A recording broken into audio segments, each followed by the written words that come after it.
Hello everyone, good evening. My name is Jeroen, I'm from the Clapham property blog.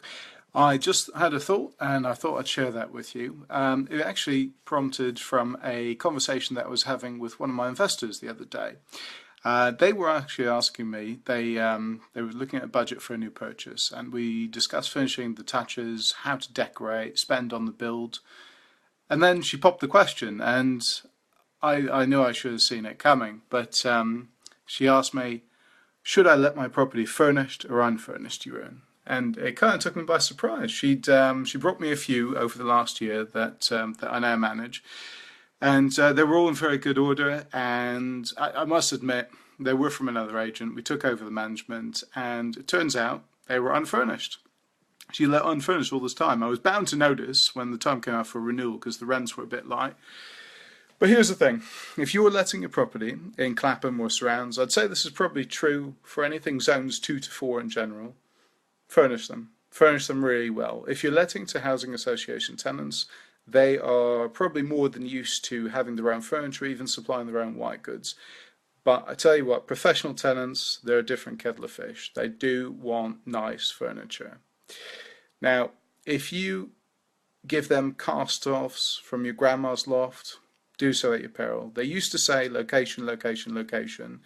Now it's a case of presentation, presentation, presentation.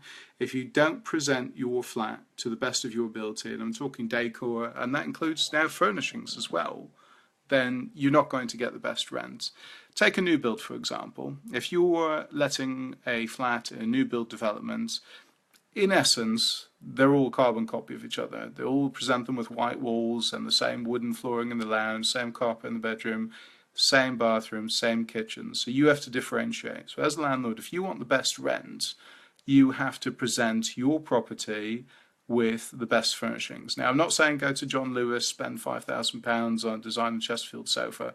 Don't need to. Buy stuff that looks expensive, but that's actually cheap. And I'll show you how you can get that finish. So, in fact, it's a pic that I'm going to show you from my recent project. Now, you've probably seen my projects if you follow the blog religiously, but I'll show you anyway. Just to give you an idea on price, I wrote it down. The price for all the furniture, including the beds, the wardrobes, the side tables, and the mattresses, came to under £2,000. So here you go. I'll just flip the camera around. You can see the project. Here you go. So you can see I matched the curtains. So you've got the red room, the teal room, and the purple room. Excuse the tie backs. The builders didn't get round to them.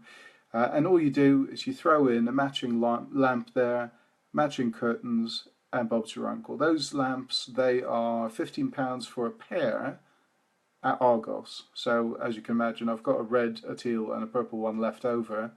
They're going straight into the next project. Moral of the story is basically, if you want to get the best rent for your property, you have to furnish it nicely, make it look good. Don't get your grandma's cast-offs. Go out there and source yourself some good quality furniture. Solid is the best. Now, a lot of people, they like IKEA. IKEA looks modern, IKEA looks great, there's nothing wrong with it, but a lot of the stuff is veneer.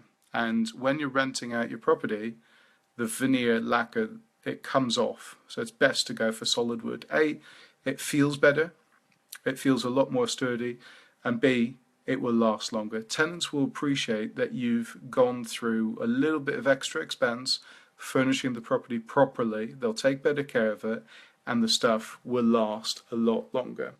Now, I hope you find this useful. My name is Jeroen Hopper. I'm the author of the Clapham property blog, helping landlords and investors make the most of their investments in South London. If you need help or advice on making your investments more profitable, email me.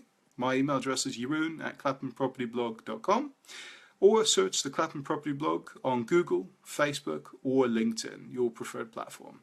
Hope to hear from you soon.